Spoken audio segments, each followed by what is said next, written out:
So I'd like to thank you for joining me today. I enjoy Come From Away, and I'm super excited to have you on. You're my fourth Come From Away guest. So Oh, wow, amazing. Well, yeah, I'm brand spanking new, so you caught me yeah, early in the process here.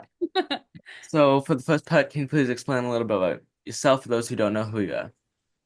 Sure, yeah, my name's Kaitlyn Jackson. I'm originally from upstate New York, but I'm based in New York City now. I grew up doing the singer-songwriter thing, so I had a phase where I was on American Idol when I was 15, and I have a couple albums of original music from when I was a youngster, about your age. I released my most recent album when I was 16. But then in college, I decided to shift my focus a little bit to musical theater.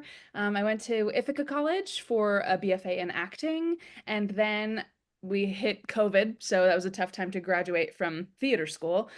um, but then I booked the Anastasia National Tour, and since then I've been bebopping around. I just spent the last year at Tuacahn Center for the Arts in Utah, and I played Elsa in the regional premiere of Frozen there, so that was super exciting. And now I'm here on the road with Come From Away, and I open this coming Tuesday, so haven't even hit the stage yet, but I'm So super in excited. Chicago, then is gonna be your first city then. Yeah, Chicago will be my Awesome. start. I'm hoping to win a lottery for the Saturday performance.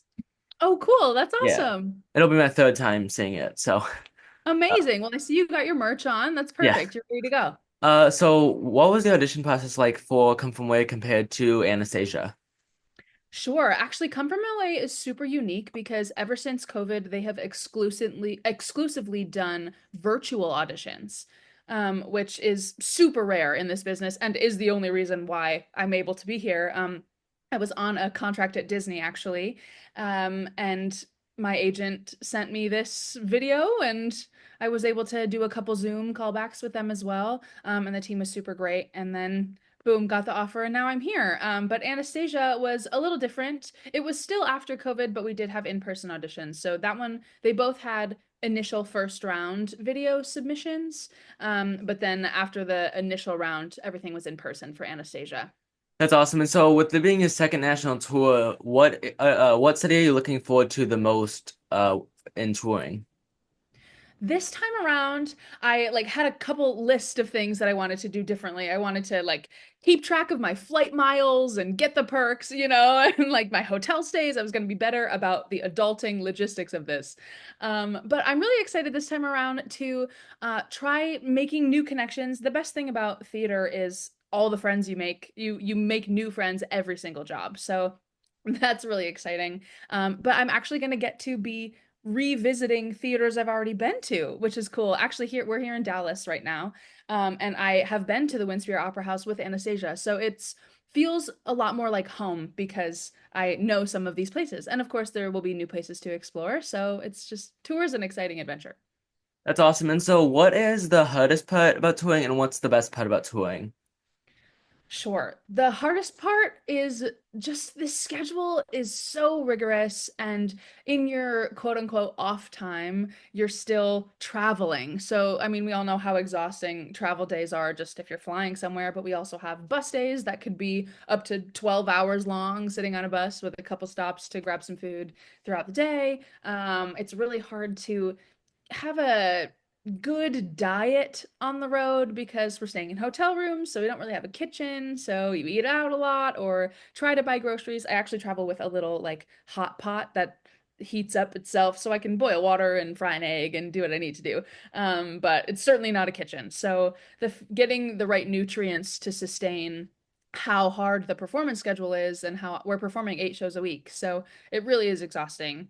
But on the flip side of that, the best part about it is, of course, the friendships and the relationships you get to make, and you get to travel and see new places in the country that you wouldn't have been before, which is really amazing, and interact with all these people. And I'm specifically excited about Come From Away because this is a narrative that truly resonates with so many people. I mean, 90% of our audience. I was only 3 years old when 9/11 happened, but already have been starting to get a huge understanding of the world at that time just based on my interactions with not only my cast and creative team but also the patrons and audience members who are coming to see, and we get to hear their stories, and it really just creates this feeling of unity and connectedness, which is really beautiful.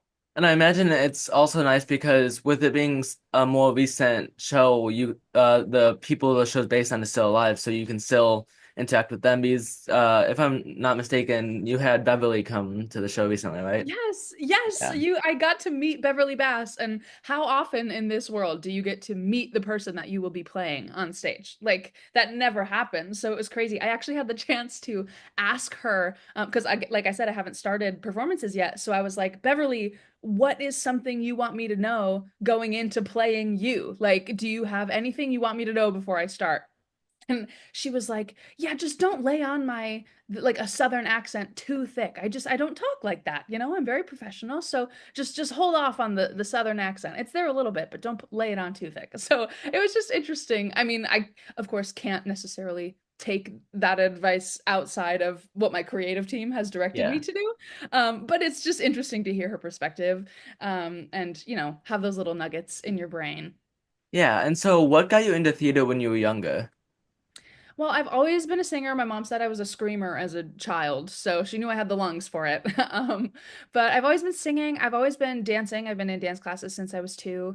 And my parents have always been super supportive, so they kind of, encouraged my participation in the arts. But I think what really made me want to do this professionally it's actually kind of a weird experience. I'm not sure if they have this all over the world, but before prom in high school, my high school did a mock car crash, like as defense, like against drinking and driving awareness, things like that. And so I was actually a part of this mock car crash, and the police department and the fire department came in. They did full like gore makeup on us, and they actually created this narrative about my friend group. So my one friend and his real life girlfriend. He was posing as the drunk driver, and she was one of the kids killed in this fake accident. And they brought in the jaws of life and ripped off the top of the car and like took someone out in a helicopter. And I got pulled out in an ambulance. We all had assigned injuries and we had this whole narrative. And it was so crazy. I just had the most visceral experience in this really niche experience that I hope never to have myself, but I kind of got to see what it was like to be in that situation while completely safe. I'm not comparing it Yeah. to the real thing at all. I was completely safe. But I just knew then that if I could have this experience just being Kaitlyn and being completely safe, my life would be so much more full and I could have so many more experiences than just Kaitlyn would be allowed to do if I was able to step into other people's shoes and other people's experiences as a career. And Yeah. I knew I'd always loved singing and dancing, and musical theater combines all of it together. And so that's kind of how I ended up here. That's what sealed the deal for me, which is kind of interesting. Yeah. And so you start performances on Tuesday, but I assume you've done at least one run through in rehearsal. Yes. And so Yes. what's the hardest part about doing a show that is about a serious topic while also trying to keep it in a positive way? Sure. I mean, our creative team throughout the rehearsal process was very much like we don't cry and come from away. This is very documentary. It is like we are just delivering the facts and from a neutral base, which allows the audience to create their own opinions of it and layer their personal experience. So they get the emotional journey out of it that they want to have, and we're not telling them how to feel. So it's a lot of just like continuing to mentally check yourself and be like, okay, like, yes, this is a really sad thing that I'm saying, but my motivation is a need to tell. Like, I need to tell you this is what happened. I'm not here to wallow with you, you know? And so that's kind of how we keep the driving momentum of the piece without it being bogged down in sadness. Because it is a sad topic, but that's not what we're trying to tell. Like, that's not the Yeah. story we're about. It's about the kindness and generosity and unity that this experience created at a remote location, away from what the tragedies that were actually happening. So we're trying to keep it in the light, and that neutral base, I think, is what really does it for us. And I mean, it's also probably hard because you guys don't stop on stage. You guys keep going. That once you Correct. start, you don't stop. So I imagine, is that a new experience for you? Have you ever done a one act? No, I've never done a one act. So this is very interesting. And not only is it a one act, but it's a one act where we are all on stage the whole Yeah. time. Like, so it is definitely a new, and I've been able to be tracking backstage while Addison, my predecessor, is finishing up her performances. And I actually recorded, like timed how much off stage time I had the other night.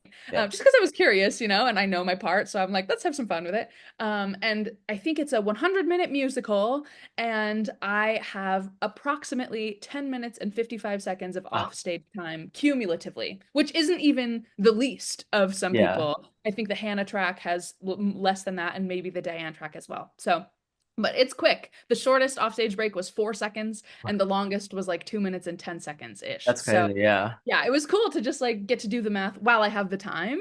So I've been Yeah. able to explore the show from way more angles than I would if I was already in performances, which has been cool. And before you knew you would be playing Beverly, had you interacted with Come From Away before, or was this your first time interacting with the show?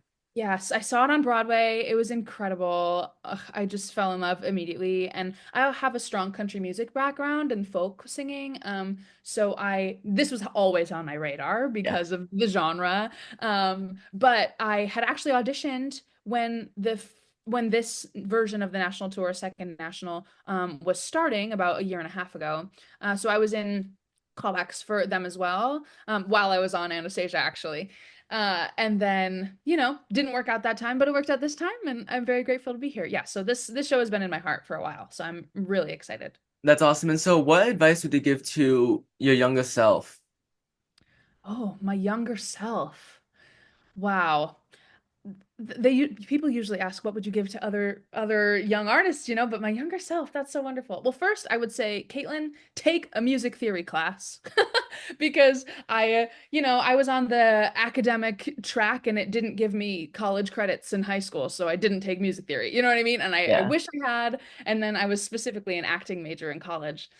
And so I never got there in college either. So maybe that's still something to come for me. But no, just to say, I truly would say just trust that this is what you're meant to be doing, and you know, don't don't veer from it. Don't second guess yourself. I definitely was in, like, especially my college audition process era, like my senior year of high school, I was, got the, oh, like, is that really a sustainable career choice thing, which is valid. It's very hard, and I've been very lucky with the opportunities that I've been given.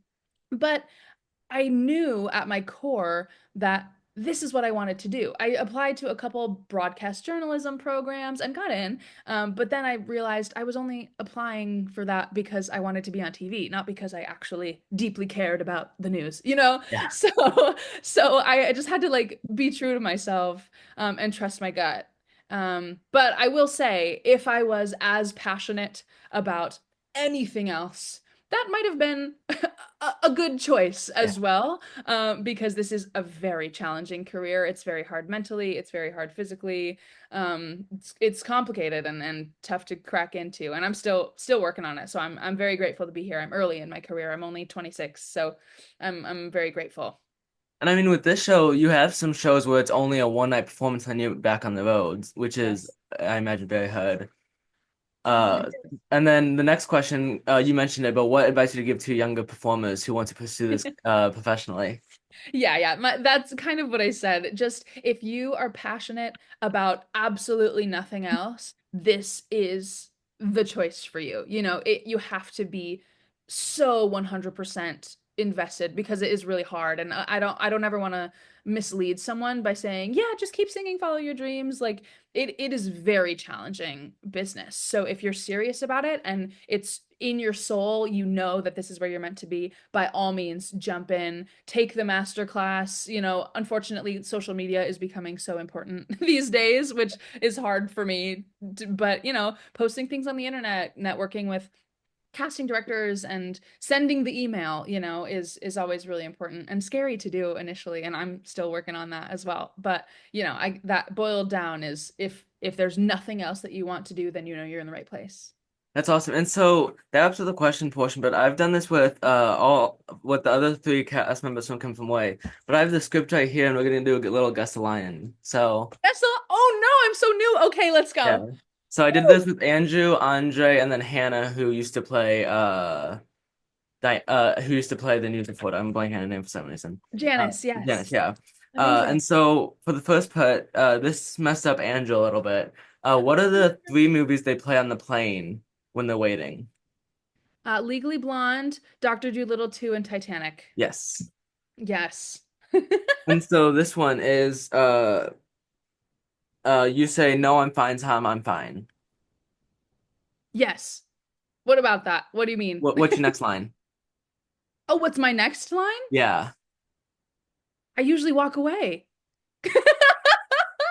Or who speaks next, do you mean? No, you have a next line. No, I'm fine, Tom, I'm fine. Which one? I say no, I'm fine, Tom, I'm fine like 4 times. It starts with safe. Maybe you're safe. Oh my gosh, you're stumping me. I don't know. Safe and So sound on safe the and ground. sound on the ground here in Newfoundland. We're in the middle of the song. Sorry. Yes. Okay. Yes. Safe and sound on the ground here in Newfoundland. Yes. And so Janice says the tear on the faces, they have no idea where they're going. They take me and my crew in a separate van, and I'm looking out the window. Oh, yes. Yes. This one is in a net line. So Okay. uh Bob says, I woke up to the smell of freshly baked bread. 4 a.m. in Newfoundland is breakfast time in Germany, and we've got a lot of passengers here from Frankfurt. Yes. And so this one is I'm trying to see where I marked it. This is in a net line. Kevin T says, and a couple vegetarians. This is Captain Bristol. This is where we enter with Captain Bristol. What's your line? Oh, you say the line. Sure. Man, you're not letting me off easy at all. One of the pilots for Virgin Atlantic, Captain Bristol. This. So the next one is yeah, yeah. It says, uh, I was 8 when I told them that I'd be a pilot. But I was too young and too short. Yes. Passenger 11 says, "Who's for Switzerland?" This is not a democracy. Yes, that is correct. This Man, this is one, good. This is good review for my next show on Tuesday. Diane says, "Well, there was some turbulence, and honestly, I thought he missed." That's in the middle of somewhere in the middle of nowhere. And I say, ladies and gentlemen, if you look out your window, you don't want to miss this. You just entered Texas. That is correct. We're Uh, getting big cheers on that line right now because we're in Dallas. yeah, I So bet. Yeah. And so everyone says something's missing. This comes after Bob says, "Were you okay? Were you stranded? How do I tell him I was okay? I wasn't just okay, I was so much better." And then everyone sings something's missing. this is iPhone American and say, I'm ready to go wherever you want to send me. That is correct. And so that wraps up today's interview. I'd like to thank you for joining me. Awesome. Thank you so much for having me, Timothy.